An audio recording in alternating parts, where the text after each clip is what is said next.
ദൈവതിരുനാമത്തിന് മാത്രം ഉണ്ടായിരിക്കട്ടെ. 11ാം ക്ലാസ്സിലെ പാഠാവലിയിൽ നിന്നും ഉള്ള മലങ്കര സഭയും പ്രധാന സംഭവങ്ങളും എന്നുള്ള പാഠം നമുക്കിന്ന് പഠിക്കാം.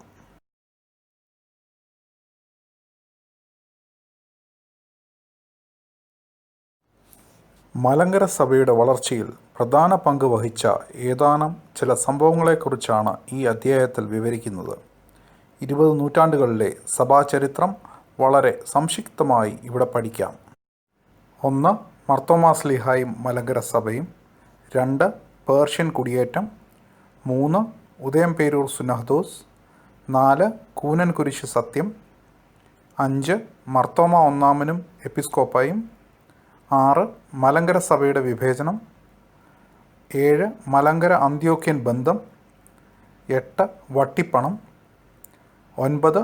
ബൈബിൾ പരിഭാഷയും സെമിനാരി സ്ഥാപനവും. 10.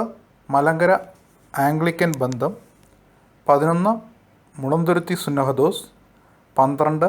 ആധുനിക മലങ്കര സഭ. മാർത്തോമാ ശ്ലീഹ AD 52 മലങ്കരയിൽ വരികയും ഏതാനും ചില ക്രൈസ്തവ സമൂഹങ്ങൾ സ്ഥാപിക്കുകയും ചെയ്തുവെന്ന് ചരിത്രം സാക്ഷിക്കുന്നു. മാർത്തോമാ ശ്ലീഹായുടെ ഭാരത സന്ദർശനത്തെക്കുറിച്ച് 2 പാരമ്പര്യങ്ങൾ നിലനിൽക്കുന്നു: ഉത്തരേന്ത്യൻ പാരമ്പര്യവും ദക്ഷിണേന്ത്യൻ പാരമ്പര്യവും.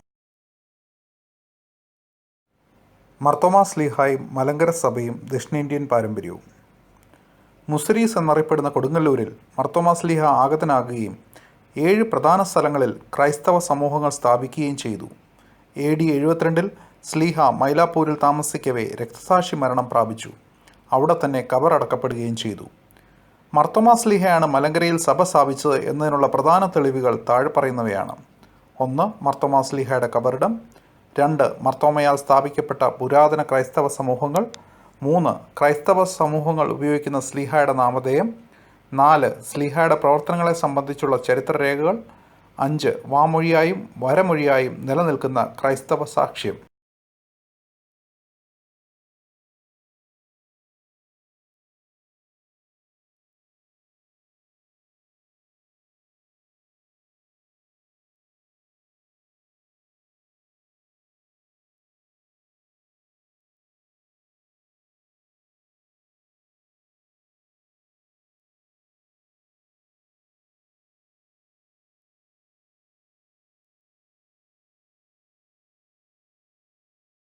തോമാസ് ശ്ലീഹായും മലങ്കര സഭയും ഉത്തരേന്ത്യൻ പാരമ്പര്യവും. തോമാസ് ശ്ലീഹ വടക്കേ ഇന്ത്യയിൽ സുവിശേഷം പ്രസംഗിച്ചു എന്നതിനാധാരം ക്രിസ്താബ്ദം 180 230 ഇടയിൽ ഉറഹായിൽ നിന്നുള്ള ഒരു ഗ്രന്ഥകാരൻ രചിച്ച യൂദാസ് തോമസിൻ്റെ പ്രവർത്തനങ്ങൾ എന്ന കൃതിയാണ്. തോമസ് അപ്പസ്തോലൻ ഗോണ്ടഫോറസിൻ്റെ രാജ്യത്ത് ക്രിസ്തുമാർഗം പ്രചരിപ്പിച്ചതായി ആ ഗ്രന്ഥത്തിൽ പറയുന്നുണ്ട്. ക്രിസ്താബ്ദം 1-ാം നൂറ്റാണ്ടിൽ അഫ്ഗാനിസ്ഥാൻ, ബലൂചിസ്ഥാൻ, പഞ്ചാബ് എന്നീ ദേശങ്ങൾ ചേർന്ന് കിടന്നിരുന്ന നാടുകളെ ഭരിച്ചിരുന്ന രാജാവായിരുന്നു ഗോണ്ടഫോറസ് എന്ന് പണ്ഡിതന്മാർ ഉറപ്പിച്ചു പറയുന്നു. അദ്ദേഹത്തിൻ്റെ പേരിലുള്ള നാണയങ്ങൾ പിൽക്കാലത്ത് കണ്ടെടുത്തിട്ടുണ്ട്. 13-ാം നൂറ്റാണ്ടിൽ ജീവിച്ചിരുന്ന അന്ത്യോക്യൻ സുറിയാനി പിതാവായ ഗ്രിഗോറിയോസ് ബാർ എബ്രായ അദ്ദേഹത്തിൻ്റെ സഭാചരിത്ര ഗ്രന്ഥത്തിൽ ശ്ലീഹ ഗോണ്ടഫോറസിൻ്റെ അധീനതയിലുള്ള പ്രദേശങ്ങളിൽ സുവിശേഷം അറിയിച്ചിരുന്നതായി പറയുന്നുണ്ട്. ആ നൂറ്റാണ്ടിൽ തന്നെ ജീവിച്ചിരുന്ന ബസ്രയിലെ നെസ്തോറിയൻ ബിഷപ്പായിരുന്ന ശലോമോൻ രചിച്ച the book of the B എന്ന ഗ്രന്ഥത്തിലും യൂത ഗോത്രക്കാരനായ തോമസ് ഇന്ത്യയിൽ സുവിശേഷം ഘോഷിച്ചതായി രേഖപ്പെടുത്തിയിരിക്കുന്നു.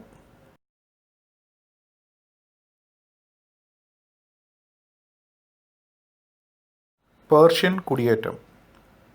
മലങ്കര സഭയും പേർഷ്യൻ സഭയും മാർത്തോമാ ശ്ലീഹായുടെ അപ്പോസ്തോലിക പാരമ്പര്യവും പൈതൃകവും കാത്തുസൂക്ഷിക്കുകയും അതിൽ അഭിമാനം കണ്ടെത്തുകയും ചെയ്യുന്ന സഭകളാണ്. മാർത്തോമാ പൈതൃകം ഇരു സഭകളുടെയും പരസ്പര ബന്ധത്തിനും സൗഹൃദത്തിനും ആക്കം കൂട്ടി. മലങ്കര സഭ ആദ്യ നൂറ്റാണ്ടുകളിൽ തന്നെ പേർഷ്യൻ സഭയുമായി നല്ല ബന്ധം പുലർത്തിയിരുന്നു. പേർഷ്യൻ സാമ്രാജ്യത്തിൽ ക്രൈസ്തവ സഭയ്ക്കെതിരായ ക്രൂരമായ പീഡകൾ അരങ്ങേറിയപ്പോൾ ചെറു സമൂഹങ്ങളായി പേർഷ്യൻ ക്രിസ്ത്യാനികൾ മലങ്കരയിലേക്ക് കുടിയേറി പാർത്തു. ആദ്യ പേർഷ്യൻ കുടിയേറ്റം AD 345 കാനായി തോമൻ്റെ നേതൃത്വത്തിലും രണ്ടാമത്തെ കുടിയേറ്റം AD 825 സബ്രീഷോയുടെ നേതൃത്വത്തിലുമാണ് നടന്നത്. ആദ്യത്തേത് പ്രാണരക്ഷാർത്ഥമുള്ള കുടിയേറ്റവും രണ്ടാമത്തേത് വ്യാപാര താൽപ്പര്യത്തോടു കൂടിയതുമായിരുന്നു. പേർഷ്യൻ കുടിയേറ്റം മലങ്കര സഭയുടെ ചരിത്രത്തിൽ ശ്രദ്ധേയമായ സ്വാധീനം ചെലുത്തിയിട്ടുണ്ട്. മലങ്കര സഭയെ സഭാജീവിതത്തെ പുഷ്ടിപ്പെടുത്തുന്നതിനും ആത്മീയ ആവശ്യങ്ങൾ നിറവേറ്റിക്കൊടുക്കുന്നതിനും പേർഷ്യൻ ബന്ധം ഒരളവ് വരെ സഹായിച്ചിട്ടുണ്ട്.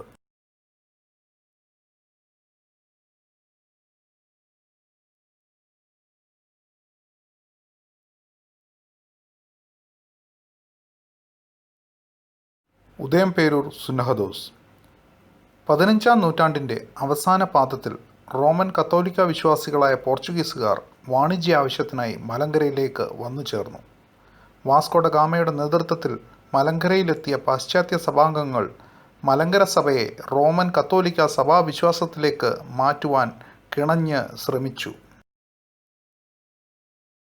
അന്നുവരെയും പേർഷ്യൻ സഭയുമായി മാത്രം സഭാബന്ധം പുലർത്തിയിരുന്ന മലങ്കര സഭാമക്കൾക്ക് കത്തോലിക്ക സഭാംഗങ്ങളുടെ പ്രവർത്തനത്തിൽ അതൃപ്തിയുണ്ടായി.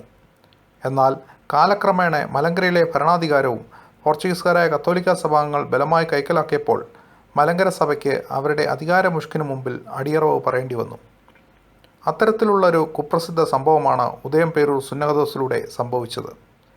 റോമാ സഭയുടെ പരമാധികാരവും റോമാ സഭയുടെ വിശ്വാസാചാരങ്ങളും സഭാസംബന്ധമായ മറ്റനുഷ്ഠാനങ്ങളും സ്വീകരിക്കുവാൻ വിസമ്മതിച്ച മലങ്കര സഭയെ ഉദയംപേരൂർ സുന്നഹദോസിലൂടെ നിർബന്ധമായി റോമാ നുകത്തിന് അടിമയാക്കി.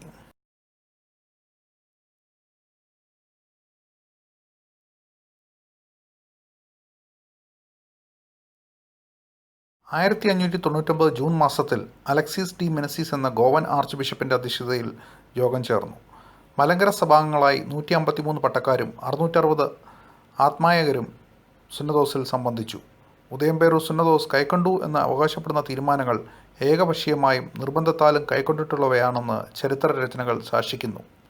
കൂടാതെ സുന്നഹദോസിൽ അവതരിപ്പിക്കാത്ത പല നിശ്ചയങ്ങളും തീരുമാനങ്ങളും മെനസിസ് പിന്നീട് എഴുതി ചേർത്തതായും പറയപ്പെടുന്നു.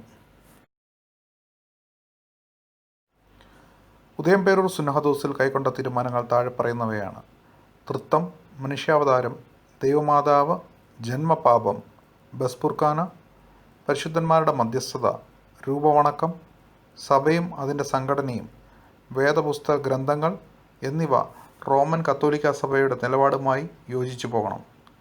സഭയുടെ പരമാധ്യക്ഷൻ റോമൻ പാപ്പ മാത്രമാണ്. ബാബിലോൺ പാത്രിക്കീസ് വിശ്വാസ വിപരീതിയും ക്ഷീമാക്കാരനും ആകയാൽ അദ്ദേഹത്തെ ഉപേക്ഷിക്കണം.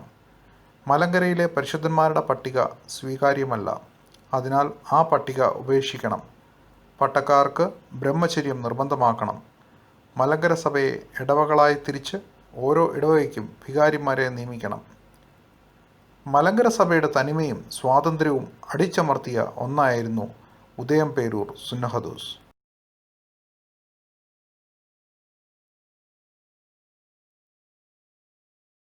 കൂനൻ കുരിശു സത്യം. 54 വർഷത്തെ അടിമനികുത്തിൽ നിന്നും മലങ്കര സഭയെ സ്വാതന്ത്ര്യത്തിൻ്റെ തുറമുഖത്തേക്ക് ആനയിച്ച മഹാസംഭവമാണ് കൂനൻ കുരിശ് സത്യത്തിലൂടെ സംജാതമായത്. 1599 ഉദയംപേരൂർ സുന്നഹദോസിലൂടെ മലങ്കര സഭയുടെ ആരാധനാ വിശ്വാസാനുഷ്ഠാനങ്ങളിൽ കാര്യമായ മാറ്റങ്ങൾ വരുത്തി മലങ്കര സഭയുടെ മേൽ കത്തോലിക്ക സഭയുടെ വിശ്വാസവും ആചാരങ്ങളും അടിച്ചേൽപ്പിക്കുകയും റോമൻ പാപ്പയുടെ അടിമനുകത്തിൽ മലങ്കര സഭയെ തളച്ചിടുകയും ചെയ്തു. ഗത്യന്തരമില്ലാതെ മലങ്കര സഭ അരനൂറ്റാണ്ടോളം കാലം എല്ലാം സഹിച്ച് സ്വാതന്ത്ര്യം തിരികെ നേടുന്നതിന് തക്ക സമയത്തിനായി നോക്കിയിരുന്നു. അങ്ങനെയിരിക്കെ 1652 അഹത്തുള്ള നാമധാരിയായ ഒരു മേൽപ്പട്ടക്കാരൻ മലങ്കരയിലെത്തുകയും അദ്ദേഹത്തെ തങ്ങളുടെ രക്ഷകനായി കണ്ടുകൊണ്ട് അദ്ദേഹത്തെ കാണുവാനും പോർച്ചുഗീസ് ബാന്ധവത്തിൽ നിന്ന് വിട്ടുകിട്ടുവാനുമായി മലങ്കര സഭാമക്കൾ ആർച്ച് ബിഷപ്പ് ഫ്രാൻസിസ് ഗാർസിയെ സമീപിക്കുകയും ചെയ്തു. മലങ്കര സഭയുടെ സ്വാതന്ത്ര്യവാഞ്ചയെ നഖശികാന്തം എതിർത്തിരുന്ന ആർച്ച് ബിഷപ്പ് അഹത്തുള്ളയെ വിട്ടുകൊടുക്കുവാനോ കാണുവാനോ അവസരമുണ്ടാക്കുന്നതിനോ അനുവദിച്ചില്ല. വിദേശികളുടെ സ്വാധീനം മൂലം കൊച്ചി രാജാവിന് നസ്രാണികളെ സഹായിക്കുവാൻ കഴിഞ്ഞില്ല. ബലപ്രയോഗത്തിലൂടെ മലങ്കര സഭാമക്കൾ അഹത്തുള്ളയെ മോചിപ്പിക്കുമെന്ന് തിരിച്ചറിഞ്ഞ അധികാരികൾ അഹത്തുള്ളയെ വഹിച്ചിരുന്ന കപ്പൽ കൊച്ചി തുറമുഖം വിട്ടുപോകണമെന്ന് ആജ്ഞ നൽകി. അതവസരത്തിൽ പോർച്ചുഗീസുകാർ അഹത്തുള്ളയെ വധിച്ച് സമുദ്രത്തിൽ കെട്ടിത്താഴ്ത്തി എന്ന ഒരു കിംവദന്തിയും പരന്നു. രോഷകുലരായ മലങ്കര സഭാമക്കൾ മട്ടാഞ്ചേരിയിൽ ആലങ്ങാട്ടുണ്ടായിരുന്ന ഒരു കുരിശുപള്ളിയിൽ കൂടി പ്രതിജ്ഞയെടുത്തു. ഈ പ്രതിജ്ഞയാണ് കൂനൻ കുരിശ് സത്യം എന്ന പേരിൽ അറിയപ്പെടുന്നത്. കുരിശിൽ ആലാത്ത് കെട്ടി സത്യം ചെയ്തതിനാൽ കുരിശ് വളഞ്ഞു. തൽഫലമായി ഈ സത്യപ്രഖ്യാപനത്തെ കൂനൻ കുരിശ് സത്യമെന്ന് വിളിക്കുന്നു. 1653 ജനുവരി 3 തീയതി നടന്ന ചരിത്രപ്രസിദ്ധമായ ഈ സംഭവം പിൽക്കാലത്ത് കത്തോലിക്ക ചരിത്രകാരന്മാർ ചരിത്ര സത്യം വിസ്മരിച്ചുകൊണ്ട് തെറ്റായി വ്യാഖ്യാനിക്കുവാനും പഠിപ്പിക്കുവാനും ശ്രമിച്ചുകൊണ്ടിരിക്കുന്നു. മലങ്കര സഭയുടെ സ്വാതന്ത്ര്യ സമരം എന്ന പേരിൽ അറിയപ്പെടുന്ന കൂനൻ കുരിശ് സത്യം എല്ലാ വൈദേശിക ആധിപത്യത്തിനും മേൽക്കോയ്മകൾക്കും എതിരെയുള്ളതായിരുന്നുവെന്ന് ചരിത്രം സാക്ഷിക്കുന്നു. സമകാലീന ചരിത്ര പശ്ചാത്തലം പഠിക്കുന്നവർക്ക് ഇത് വളരെ വ്യക്തമാണ്. റോമൻ സഭയുടെ ചരിത്ര ഗ്രന്ഥശേഖരണത്തിൽ പോലും അതിനുള്ള തെളിവുകളുണ്ട്. കൂനൻ കുരിശ് വെറും ഒരു പ്രഹസനമോ രോഷപ്രകടനമോ മാത്രമായിരുന്നില്ല, മറിച്ച് അടിച്ചമർത്തപ്പെട്ട മലങ്കര സഭ അതിൻ്റെ ആരാധനാ വിശ്വാസ പാരമ്പര്യങ്ങൾ വീണ്ടെടുക്കുവാനുള്ള ഒരു കൂട്ടായ ശ്രമമായിരുന്നു. മലങ്കര സഭ മുഴുവനും ഒന്നായി ഈ പ്രത്യക്ഷ സമരരംഗത്ത് പങ്കുകൊള്ളുകയും റോമാസഭയെയും അതിൻ്റെ അനുബന്ധ സ്ഥാനികളെയും മലങ്കര സഭയുടെ മേൽ അടിച്ചേൽപ്പിക്കപ്പെട്ട റോമൻ കത്തോലിക്ക വിശ്വാസത്തെയും നിരുപാധികം ഉപേക്ഷിക്കുകയും തങ്ങൾ ആചരിച്ച മർത്തോമ പൈതൃകത്തിലേക്കും സുറിയാനി പാരമ്പര്യത്തിലേക്കും തിരിച്ചു പോവുകയും ചെയ്തു. മലങ്കര സഭയുടെ സ്വാതന്ത്ര്യവും തനിമയും സംരക്ഷിക്കുന്നതിനും നഷ്ടപ്പെട്ട പൈതൃകങ്ങളെയും പാരമ്പര്യങ്ങളെയും വീണ്ടെടുക്കുന്നതിനുമുള്ള ഒരു മഹായജ്ഞമായിരുന്നു കൂനൻ കുരിശ് സത്യം.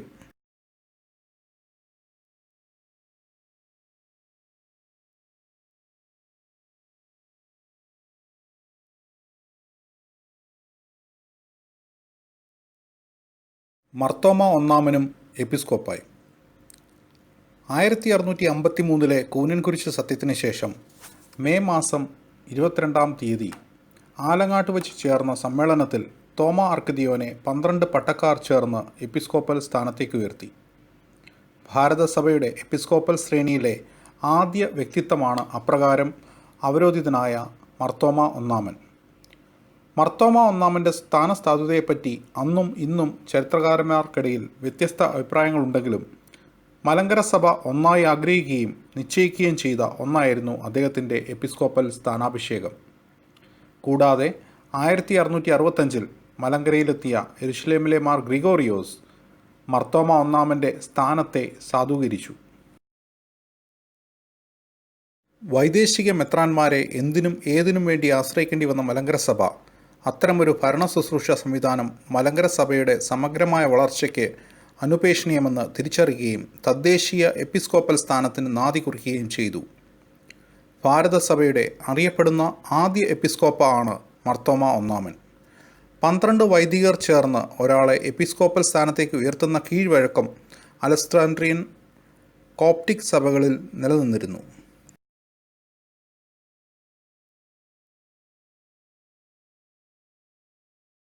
മലങ്കര സഭയുടെ വിഭജനം. കൂനൻ കുരിശ് സത്യവും തുടർ നടപടികളും മനസ്സിലാക്കിയ റോമാസഭ മലങ്കര മക്കളെ അനുനയിപ്പിക്കുന്നതിനും തിരികെ റോമാ വിശ്വാസത്തിലേക്ക് കൊണ്ടുവരുന്നതിനുമായി കർമ്മലീത്ത മിഷണറിമാരായ ഹിയാസിന്ത്, ജോസഫ് സെബസ്ത്യാനി എന്നിവരുടെ നേതൃത്വത്തിൽ മധ്യസ്ഥ ശ്രമങ്ങൾ ആരംഭിച്ചു. ജോസഫ് സെബസ്ത്യാനിയുടെ നേതൃത്വത്തിലുള്ള സംഘം അനുരഞ്ജന ശ്രമങ്ങളിൽ വിജയിക്കുകയും മർത്തോമ ഒന്നാമനോടൊപ്പം ഉണ്ടായിരുന്ന ബഹുഭൂരിപക്ഷം ജനങ്ങളും ഇടവകളും മറുവശത്തേക്ക് ചേക്കേറുകയും ചെയ്തു. മർത്തോമ ഒന്നാമനെ സഹായിക്കുവാനായി എടപ്പള്ളി യോഗം നിയമിച്ചാക്കിയ 4 പ്രമുഖ വൈദികരിൽ കുറുവിലാങ്ങാട്ട് പറമ്പിൽ ചാണ്ടിക്കത്തനാരും കടുന്തുരുത്തിക്കടവിൽ ചാണ്ടിക്കത്തനാരും ഇതിനോടകം തന്നെ റോമാ വിശ്വാസം സ്വീകരിച്ചിരുന്നു. 1663 ജനുവരി 7 തീയതി ഡച്ചുകാർ കൊച്ചി പിടിച്ചെടുത്തു. തൽഫലമായി പോർച്ചുഗീസുകാർക്ക് മലങ്കരയിലുള്ള രാഷ്ട്രീയ സ്വാധീനം കുറഞ്ഞു വന്നു. പോർച്ചുഗീസുകാരെല്ലാവരും കൊച്ചി വിടണമെന്ന നിർദ്ദേശം ഡച്ചുകാർ പുറപ്പെടുവിച്ചപ്പോൾ ഗത്യന്തരമില്ലാതെ റോമാസഭയുടെ വിശ്വാസം പുലർത്തിയിരുന്നവരുടെ നേതാവായി പറമ്പിൽ ചാണ്ടിക്കത്തനാരെ എപ്പിസ്കോപ്പയായി ഉയർത്തി. 16 നൂറ്റാണ്ടുകൾ ഒന്നായി നിലനിന്നിരുന്ന മലങ്കര സഭ കത്തോലിക്ക സഭയുടെ ഇടപെടൽ മൂലം രണ്ടായി വിഭജിക്കപ്പെടുകയും ഇരു വിഭാഗങ്ങളും ബദ്ധശത്രുക്കളായി വർത്തിക്കുകയും ചെയ്തു. കത്തോലിക്ക സഭയുടെ ഇടപെടൽ മലങ്കര സഭയെ തുടർ വിഭജനത്തിലേക്കും അധികാര മത്സരത്തിലേക്കും വഴിതെളിച്ചു. മലങ്കര സഭയുടെ ഇന്നത്തെ വിഭാഗീയതയ്ക്കും അധികാര മത്സരത്തിനും നാന്ദി കുറിച്ചത് റോമൻ കത്തോലിക്ക സഭയും അതിൻ്റെ അധികാരമോഹവുമാണെന്ന് സത്യം ചരിത്രം സാക്ഷിക്കുന്നു. വിശ്വാസവും പാരമ്പര്യവും അനുഷ്ഠാനങ്ങളുമെല്ലാം ഒന്നായിരുന്ന മലങ്കര സഭ 17-ാം നൂറ്റാണ്ടിൻ്റെ ഉത്തരാർദ്ധത്തിൽ ഇങ്ങനെ വിവേചനത്തിന് വിധേയമായി.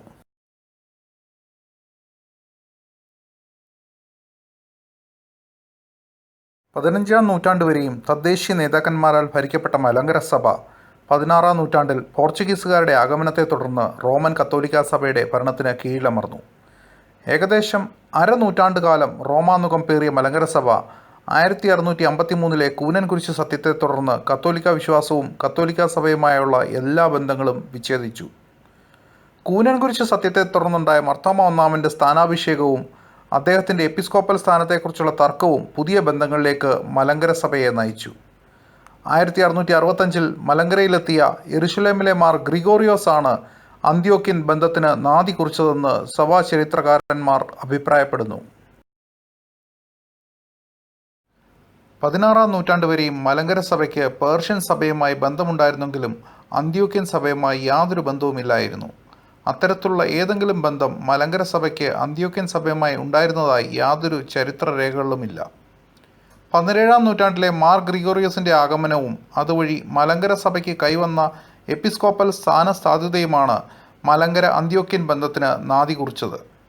17-18 നൂറ്റാണ്ടുകളിലെ അന്ത്യോക്യൻ മേൽപ്പട്ടക്കാരുടെ സന്ദർശനവും സഹവർത്തിത്വവും മലങ്കര അന്ത്യോക്യൻ ബന്ധത്തിന് കൂടുതൽ ദൃഢത നൽകുകയും ചെയ്തു.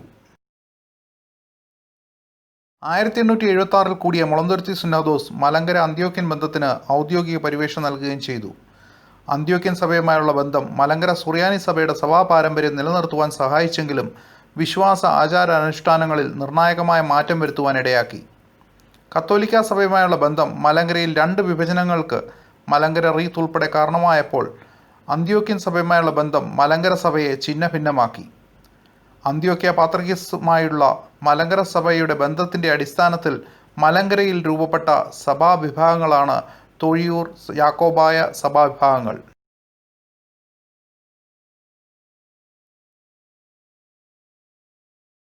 ബ്രിട്ടീഷ് ഇന്ത്യയിൽ കേണൽ കോളിൻ മക്കോളി റെസിഡൻ്റായി ഭരണം നിർവഹിക്കുന്ന കാലത്ത് 1808 മാർത്തോമാ 6-ാമൻ്റെ കാലശേഷം അദ്ദേഹത്തിൻ്റെ പിൻഗാമി മാർത്തോമാ 7-ാമൻ 10,500 രൂപ വരുന്ന 3000 പൂവരാഹൻ പ്രതിവർഷം 8% പലിശ നിരക്കിൽ ബ്രിട്ടീഷ് ഈസ്റ്റ് ഇന്ത്യ കമ്പനിയിൽ സ്ഥിരമായി നിക്ഷേപിച്ചു.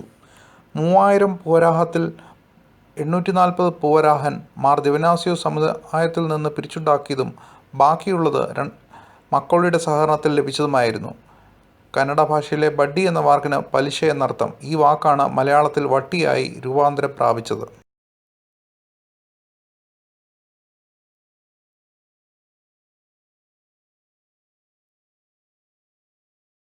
പറഞ്ഞ തുകയിൽ വർഷം തോറും ലഭിക്കുന്ന പലിശ സമുദായത്തിൻ്റെ സാമൂഹിക സേവന പരിപാടികൾക്ക് വിനിയോഗിക്കുക എന്നതായിരുന്നു ഉദ്ദേശം. നിക്ഷേപ സംഖ്യയുടെ പ്രഥമ പലിശ മാർത്തോമാ 7-ാമനും തുടർന്നുള്ള 3 വർഷത്തെ പലിശ സെമിനാരിയുടെ നിർമ്മാണത്തിനു വേണ്ടി പുലിക്കോട്ടിൽ ഇട്ടൂപ്പ് റമ്പാനും കൈപ്പറ്റി. 1836 വരെ സെമിനാരിയുടെ ദൈനംദിന നടത്തിപ്പിനായി സ്ഥിര നിക്ഷേപത്തിൻ്റെ പലിശ ഉപയോഗപ്പെടുത്തി. എന്നാൽ പിന്നീട് പലിശ ആർ കൈപ്പറ്റണമെന്ന് പാത്രികീസ് വിഭാഗവുമായി തർക്കമുണ്ടാകുകയും ആ തർക്കം വട്ടിപ്പണക്കേസ് എന്ന പേരിൽ അറിയപ്പെടുകയും ചെയ്തു.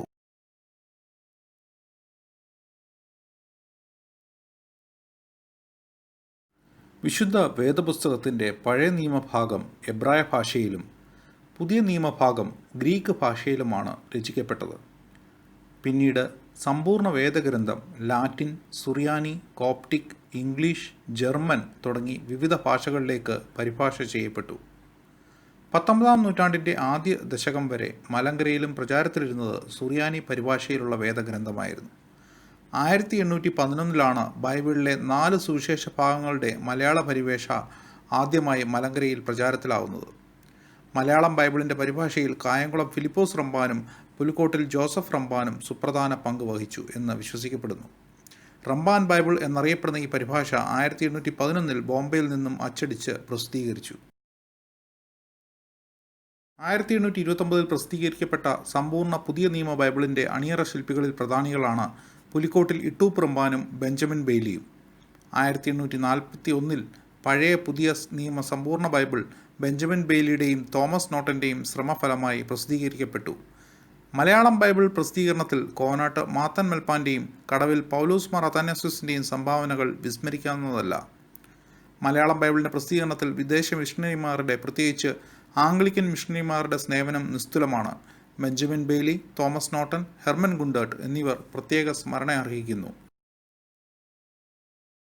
1815 കേണൽ മൺറോയുടെ സഹായത്തോടെ ജോസഫ് മാർ ദിവനാസ്യൂസ് രണ്ടാമനാണ് പഴയ സെമിനാരി എന്നറിയപ്പെടുന്ന വൈദിക പരിശീലന കേന്ദ്രം കോട്ടയത്ത് സ്ഥാപിച്ചത്. സെമിനാരി സ്ഥാപനത്തിൻ്റെ ആവശ്യത്തിലേക്കായി തിരുവിതാംകൂർ വാണിരുന്ന റാണി ലക്ഷ്മിഭായ് 16 ഏക്കർ ഭൂമിയും ആവശ്യമായ തടികളും 20,000-ൽ പരം രൂപയും സംഭാവനയായി നൽകി. മീനച്ചില്ലാറിൻ്റെ തീരത്ത് കരമൊഴിവായി ലഭിച്ച സ്ഥലത്ത് 1814 ഫെബ്രുവരി 15-ാം തീയതി കല്ലിട്ട് പണി ആരംഭിച്ചു. 1815 മാർച്ചിൽ സെമിനാരി നിർമ്മാണം പൂർത്തീകരിച്ച് വൈദിക പരിശീലനം ആരംഭിച്ചു. മലങ്കര സഭയുടെ ഭരണസിരാ കേന്ദ്രമായും വൈദിക പരിശീലന കളരിയായും രൂപപ്പെട്ട പഴയ സെമിനാരിയുടെ നിർമ്മാണത്തിൽ പുലിക്കോട്ടിൽ ജോസഫ് മാർ ദിവനാസ്യൂസ് രണ്ടാമൻ തിരുമേനിയുടെ പങ്ക് നിസ്തുലമാണ്. മലയാളക്കരയിൽ ആദ്യമായി ഇംഗ്ലീഷ് വിദ്യാഭ്യാസം ആരംഭിച്ചത് പഴയ സെമിനാരിയിലായിരുന്നു. കേരളത്തിലെ സുറിയാനി സഭാ വിശ്വാസികൾക്ക് വൈദിക പഠനത്തിന് മധ്യ തിരുവിതാംകൂറിൽ ഒരു ആസ്ഥാനം എന്ന നിലയ്ക്കാണ് 1813 പഴയ സെമിനാരിക്ക് കല്ലിടുന്നത്. അന്ന് തിരുവിതാംകൂർ ഭരിച്ചിരുന്ന റാണി ഗൗരി പാർവതിഭായി 23 ഏക്കറോളം വരുന്ന ഈ സ്ഥലവും കെട്ടിടം നിർമ്മിക്കാനുള്ള കുറച്ച് പണവും തടിയും കരമൊഴിവായി നൽകുകയും ചെയ്തു. ബ്രിട്ടീഷ് റെസിഡന്റായിരുന്ന കേണൽ മൺറോയുടെ സഹകരണത്തോടെ കുന്നംകുളം സ്വദേശിയായ പുലിക്കോട്ടിൽ ഇട്ടൂപ്പറമ്പാന്റെ നേതൃത്വത്തിൽ ഇതിന്റെ പണികൾ പൂർത്തീകരിച്ചു. മിഷണറിമാർ കേരളത്തിലെത്തി തുടങ്ങിയ അക്കാലത്ത് ഇംഗ്ലീഷ് പഠിപ്പിക്കാൻ അവരും സെമിനാരിയിൽ താമസിച്ചു വന്നിരുന്നു. ആ നിലയ്ക്ക് തിരുവിതാംകൂറിന്റെ ആദ്യത്തെ ഇംഗ്ലീഷ് വിദ്യാഭ്യാസ കേന്ദ്രവും ഈ പൗരാണിക കേന്ദ്രം തന്നെയാണ്. ഇതിനാൽ കോട്ടയം കോളേജ്, സിറിയൻ കോളേജ് എന്ന പേരിലും ഇവിടം അറിയപ്പെട്ടു വന്നിരുന്നു.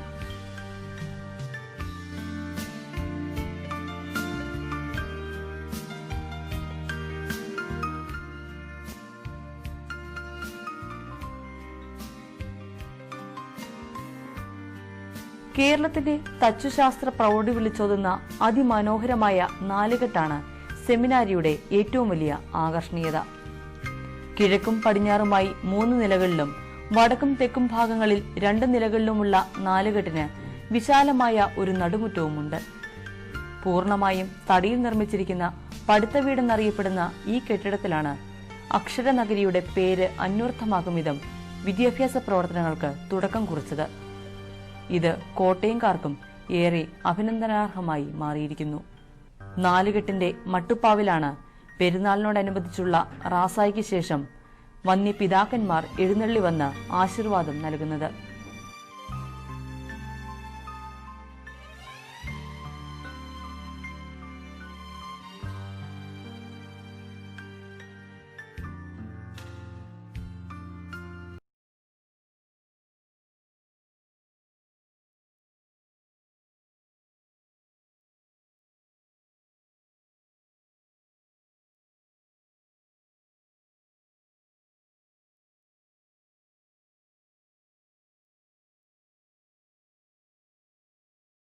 മലങ്കര ആംഗ്ലിക്കൻ ബന്ധം മലങ്കര സഭയുടെ വളർച്ചയിൽ സഹായിക്കുകയും എന്നാൽ അതോടൊപ്പം തന്നെ സഭയുടെ വിഭജനത്തിന് കാരണമാകുകയും ചെയ്ത മറ്റൊരു സഭാബന്ധമാണ് മലങ്കര ആംഗ്ലിക്കൻ ബന്ധം. 19-ാം നൂറ്റാണ്ടിൻ്റെ ആരംഭകാലം മുതൽ മലങ്കര സഭയും ആംഗ്ലിക്കൻ സഭയുടെ മിഷണറി വിഭാഗമായ മിഷണറിമാരുമായി നല്ല ബന്ധം പുലർത്തിയിരുന്നു. മലങ്കര സഭയോട് സഹകരിച്ച് പ്രവർത്തിക്കണമെന്ന ഉദ്ദേശത്തോടെ കേണൽ മൺറോയുടെ നിർദ്ദേശപ്രകാരം church missionary society, Thomas Norton, Benjamin Bailey, Henry Baker, Joseph N എന്നീ മിഷണറിമാരെ മലങ്കരയിലേക്ക് അയക്കുകയും കോട്ടയം കേന്ദ്രമാക്കി അവർ തങ്ങളുടെ സുവിശേഷ വേല നിർവഹിക്കുകയും ചെയ്തു.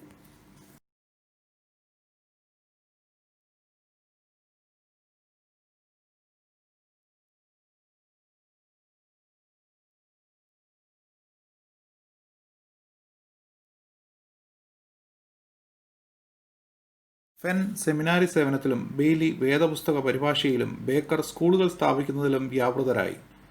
മിഷണറിമാർ തങ്ങളുടെ ദൗത്യം നിർവഹിക്കുന്നതിനോടൊപ്പം മലങ്കര സഭയിൽ നവീകരണ ആശയങ്ങൾ നടപ്പിൽ വരുത്തുവാനും ശ്രമം ആരംഭിച്ചു. മലങ്കര സഭയുടെ ആരാധനാക്രമവും വിശ്വാസാചാരങ്ങളും തങ്ങളുടെ സഭയുടേതുമായി ചേർന്നു പോകത്തക്ക വിധം വ്യതിയാനങ്ങൾ വരുത്തുവാൻ അവർ അഭിലാഷിച്ചു. നവീകരണ ആശയങ്ങളെ അനുകൂലിച്ചുവരും എതിർത്തവരുമായി 2 വിഭാഗങ്ങൾ തൽഫലമായി മലങ്കര സഭയിൽ രൂപപ്പെട്ടു. നവീകരണാശയങ്ങളെ സഭ സ്വീകരിക്കണമോ തള്ളണമോ എന്ന് തീരുമാനിക്കുവാനായി 1836 മാവേലിക്കരയിൽ ഒരു സഭായോഗം ചേർന്ന് നിശ്ചയങ്ങൾ കൈക്കൊണ്ടു. ആ സഭായോഗം നവീകരണാശയങ്ങളെ തള്ളി തീരുമാനം കൈക്കൊണ്ടു. അതിനെയാണ് മാവേലിക്കര പടിയോല എന്ന് പറയപ്പെടുന്നത്. എന്നാൽ സഭയുടെ ഔദ്യോഗിക തീരുമാനം അംഗീകരിക്കുവാൻ എല്ലാവരും തയ്യാറായില്ല.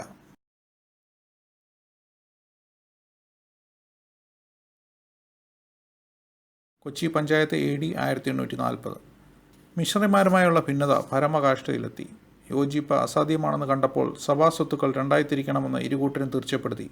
ഇതിനായിട്ട് 3 യൂറോപ്യന്മാരടങ്ങുന്ന ഒരു കമ്മിറ്റി 1840 ഏപ്രിൽ 14 കൊച്ചിയിൽ കൂടി.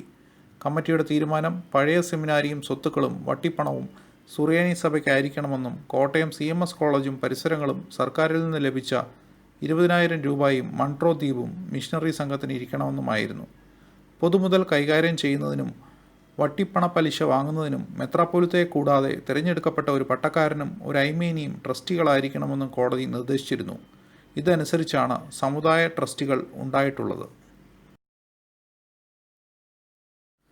പിൽക്കാലത്ത് നവീകരണ ആശയങ്ങൾ പ്രാവർത്തികമാക്കാൻ ശ്രമിച്ചവരിൽ പ്രമുഖനാണ് എബ്രഹാം മൽപ്പാൻ.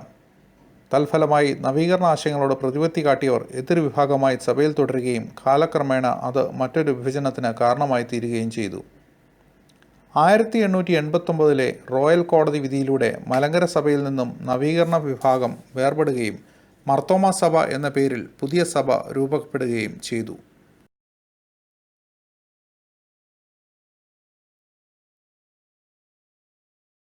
സുന്നഹദോസ് 1879.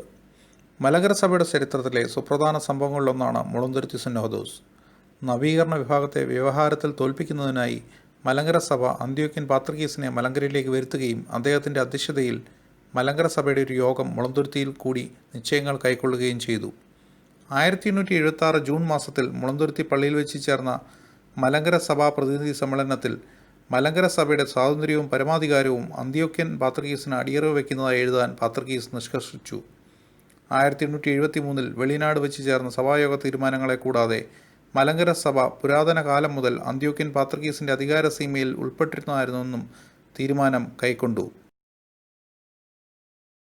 നവീകരണ വിഭാഗത്തെ വ്യവഹാരത്തിൽ തോൽപ്പിക്കുന്നതിന് സുന്നഹദോസ് തീരുമാനങ്ങൾ സഹായിച്ചുവെങ്കിലും സഭയുടെ സ്വകീയതയ്ക്കും സ്വാതന്ത്ര്യത്തിനും കൂച്ചുവിലങ്ങിടുന്നതിനും സഭയുടെ വിഭജനത്തിനും മുളന്തുരുത്തി സുന്നഹദോസ് വഴിതെളിച്ചു എന്നത് ദുഃഖകരമായ ചരിത്ര സത്യമാണ്.